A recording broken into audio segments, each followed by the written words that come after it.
Hello बच्चों, good morning.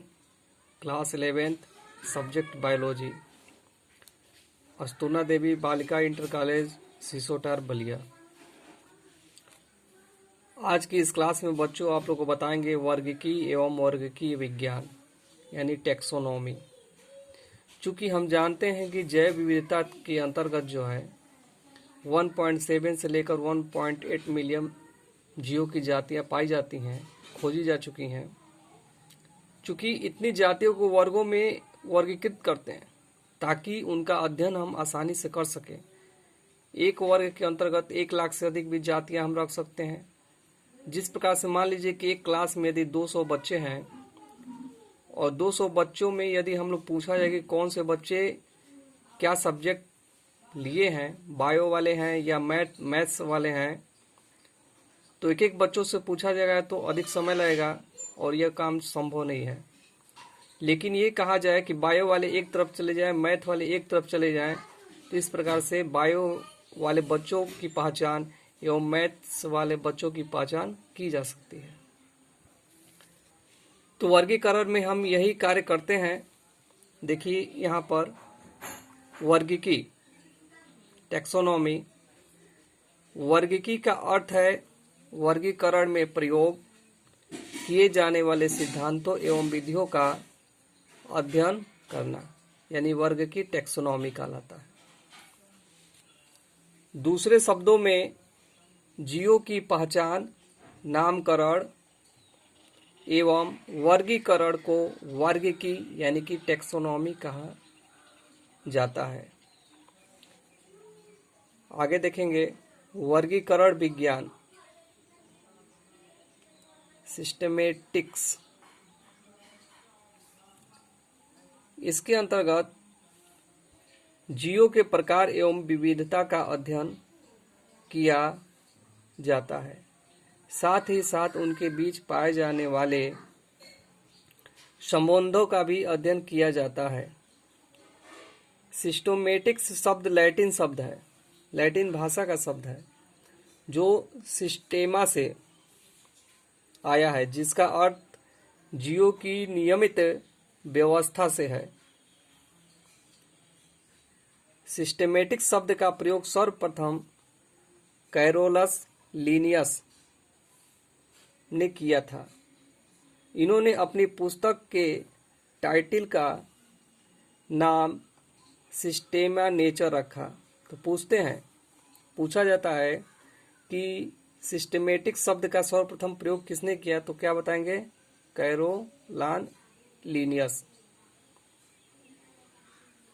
और इनकी पुस्तक में टाइटल क्या थी? सिस्टेमा नेचर रखा गया। आगे देखेंगे वर्गीकरण के मौलिक सिद्धांत होते हैं। तो पहचान, यानी कि जीवों को जब तक हम पहचानेंगे नहीं तब तक उनका वर्गीकरण नहीं किया जा सकता है। तो जीवों का वर्गीकरण उनकी प्राकृतिक संरचना, कार्यकी, स्वभाव, व्यवहार तथा समानताओं एवं विभिन्नताओं के आधार पर उनकी पहचान करते हैं। उनकी व्यवहार के आधार पर, संरचना के आधार पर, स्वभाव के आधार पर हम जीवों की पहचान कर सकते हैं। नामकरण, पहचान के बाद अगला जो मौलिक सिद्धांत आता है वो होता है नामकरण। तो किसी जीव की खोज के बाद वर्गीकी में उसका स्थान निर्धारित करके उसे एक निश्चित नाम देना नामकरण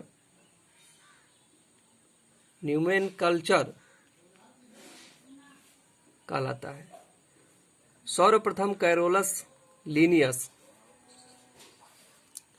1707-1778 ईस्वी में जो है नामकरण पद्धति दिया, जिसमें संपूर्ण विश्व में जीव वैज्ञानिक नाम यानी कि बायो साइंटिफिक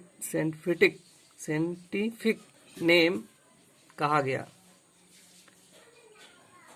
तो सर्वप्रथम जो है नामकरण पद्धति किसके दिमाग में आई? तो कैरोलस लीनियस के। अब आगे देखेंगे द्विनाम पद्धति क्या है। द्विनाम पद्धति या द्विनामकरण पद्धति क्या है? 1753 ईस्वी में स्वीडन के वैज्ञानिक कैरोलस लिनियस द्वारा पुस्तक प्रस्तुत जीवों के वैज्ञानिक रूप से नामकरण की पद्धति द्विनाम पद्धति कहते हैं। इसके अनुसार जीवों के दो नाम होते हैं। प्रथम जेनरिक नेम, यहाँ पर देखिए जेनरिक नेम। जेनरिक नेम कहलाता है जो जीव के वंश को प्रदर्शित करता है। जो प्रथम नाम होता है उसको जेनरिक नेम करते हैं। यह क्या करता है? वंश को प्रदर्शित करता है। तथा दूसरा उनकी जाति को, यह उसका स्पेसिफिक नेम नाम यानी कि स्पेसिफिक नेम कहलाता है। दूसरा जो शब्द होता है वह जो है जाति को प्रदर्शित करता है। जिस प्रकार से यहाँ पे आप लोग को दिखाएंगे, मेढक का वैज्ञानिक नाम है राना टिग्रिना। तो जो इसमें पहला शब्द है राना, वह जो है जेनरिक नेम है यानी कि वंश को दर्शाता है, और टिग्रिना जो शब्द है ये जाति को दर्शाता है। दूसरा वाला जो शब्द है इसको बोलते हैं स्पेसिफिक नेम यानी कि जाति को जो दर्शाता है। उसी प्रकार से बिल्ली का जो वैज्ञानिक नाम होता है फेलिस डोमेस्टिका, तो इसका जो पहला शब्द है फेलिस वंश को दर्शा रहा है और डोमेस्टिका जो है जाति को दर्शा रहा है। इसी प्रकार से हाथी का जो है वैज्ञानिक नाम होता है एलिफास इंडिका। पहला नाम जो है जेनरिक नेम होता है यानी कि वंश को दर्शाता है। इंडिका यानी कि स्पेसिफिक नेम होता है यानी कि जाति को प्रदर्शित करता है। आलू का जो वैज्ञानिक नाम होता है, जो बॉटनिकल नेम है सोलेनम ट्यूबरोसम। तो जो सोलेनम है यह वंश का नाम जो है प्रदर्शित करता है, और ट्यूबरेशन जो है जाति का नाम प्रदर्शित करता है। द्विनाम पद्धति का कुछ नियम है, उसको देखा जाए। जीवों का वैज्ञानिक नाम लैटिन भाषा में नामकरण करते हैं। जीवों का वैज्ञानिक नाम जब हम लिखते हैं तो इसको जो लैटिन भाषा में लिखते हैं।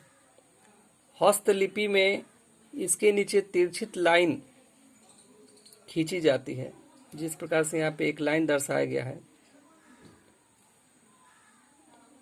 वंश के नाम का पहला अक्षर सदा बड़ा तथा जाति के नाम का पहला अक्षर छोटा होता है, यानी कि पहला जो शब्द अक्षर होता है वह जो है कैपिटल लेटर, और दूसरा जो है शब्द का यानी कि जाति के नाम का जो सब पहला अक्षर होता है वह स्मॉल लेटर में होता है।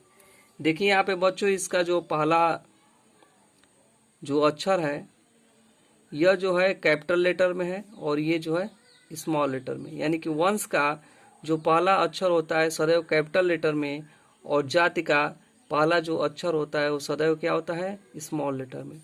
देखिए यहाँ पे भी जो है कैपिटल लेटर है, यहाँ पे स्मॉल लेटर है। वंश में कैपिटल लेटर है और जाति का पहला जो अक्षर है वो जो स्मॉल लेटर में है। तो इस प्रकार से हम कह सकते हैं कि द्विनामकरण पद्धति के अंतर्गत हम प्रथम नाम जो है वंश को प्रदर्शित करता है और द्वितीय नाम जो है जाति को प्रदर्शित करता है। और जो प्रथम नाम यानी कि वंश का पहला अक्षर जो है सदैव कैपिटल लेटर होना चाहिए, और जाति का यानी कि स्पेसिफिक नेम जो है सदैव का पहला अक्षर जो है सदैव स्मॉल लेटर में होना चाहिए। तो आज के लिए इतना ही। अगले वीडियो में आप लोगों को आगे की चीज़ें बताई जाएंगी। तब तक के लिए धन्यवाद।